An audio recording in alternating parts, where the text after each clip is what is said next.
Welcome back to the deep dive. Today, we are tackling a big one. It's a challenge that I think for almost every business owner right now sits somewhere between excitement and, frankly, a little bit of anxiety. hmm A lot of anxiety sometimes. Exactly. How do you actually adopt AI without, setting your budget on fire or just completely blowing up your current workflow? Right. So today we're cutting through the hype. We're getting into a really actionable, systematic approach, we're Mhm. calling this one, behind the structure that makes AI adoption easier than you think.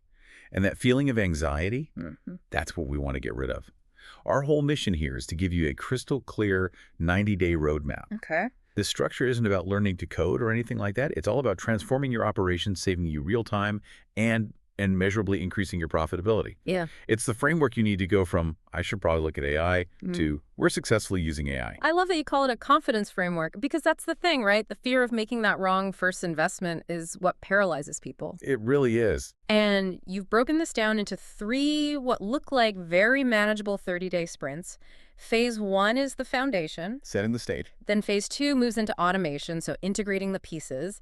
And phase three, finally, is optimization, proving the value. It's the only logical way to do it. I mean, Yeah. you wouldn't build a skyscraper without laying a perfect foundation, and AI adoption is really no different. Okay, let's unpack this then. Phase one, the foundation, days 1 to 30.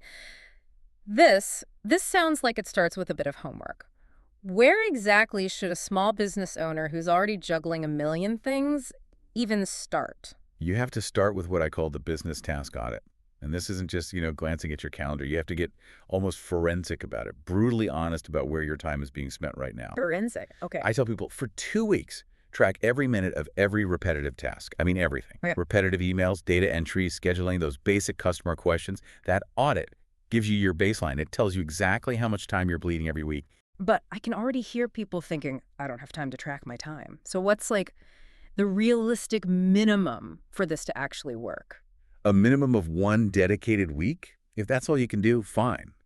But focus on the people who handle the highest volume of that predictable, repeatable work.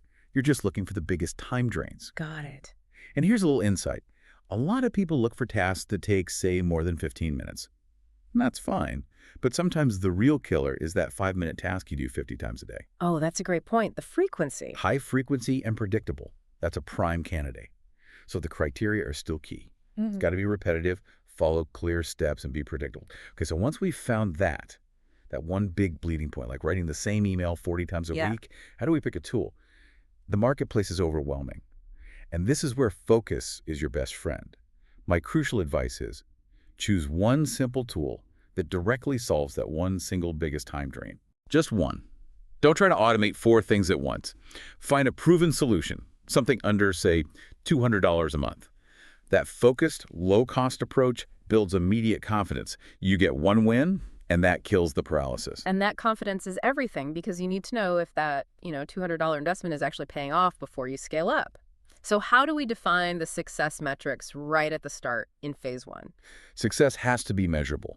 Otherwise, it's just spending money on software. You have to set clear, measurable goals, not vague things like be more efficient. Right. It has to be. We will save 12 hours of admin time per week, or we expect a 30% reduction in customer response time, or even we need to generate $500 more in revenue this month from faster follow-ups. Those numbers, they are the non-negotiable proof you'll need later. Fantastic. So that strong foundation sets us up. Let's move to phase 2, automation, days 31 to 60. We got our first tool. We have some wins. How do we maximize that initial investment? Well, the first step in phase 2 is actually the most cost-effective one. Explore the advanced features of the tool you already have. Most people just scratch the surface. They use like 10% of what it can do. Exactly. If you bought a scheduling tool, did you integrate it with your calendar? Did you set up the advanced rules? Dig deeper into what you've already paid for before you buy something new. That's smart. Get the full value. But okay, eventually we do need to expand.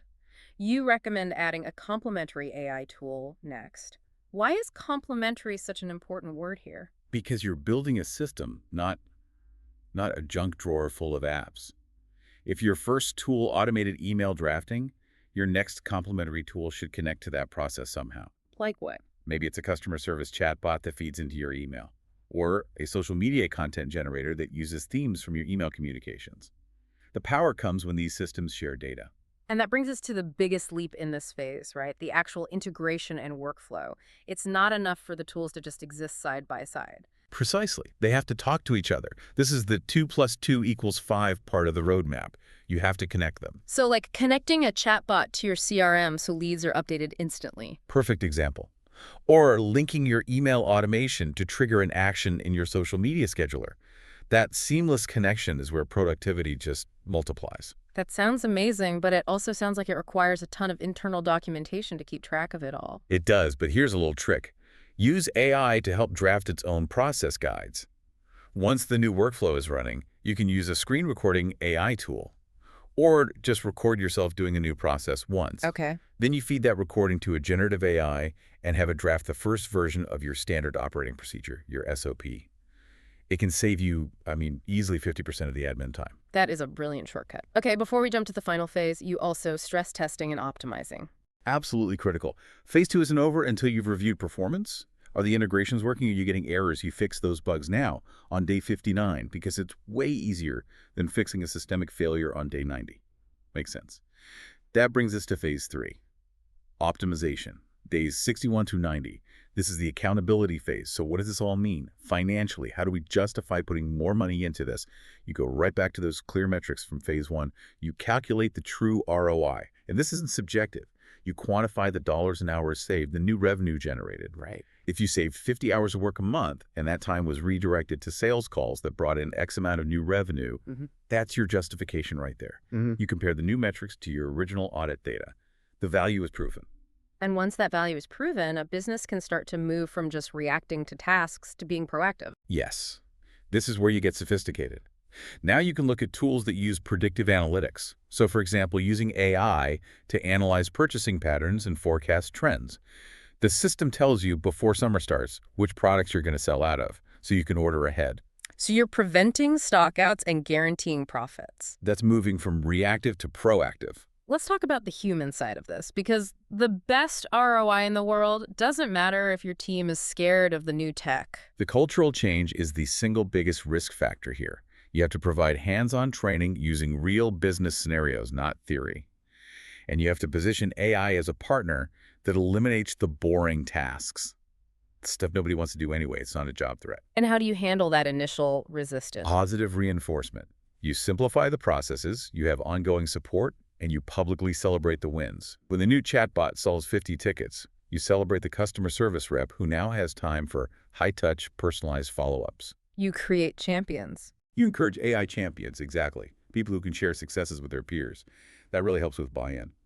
Okay, one more critical piece you mentioned for phase 3. Data quality. I know for a lot of people, cleaning up data feels like a nightmare. Why is it so important now?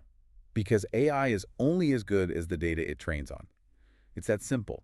If you feed it messy, incomplete, dirty data, inconsistent names, old contact lists, the AI's output will be flawed. Garbage in, garbage out. Literally.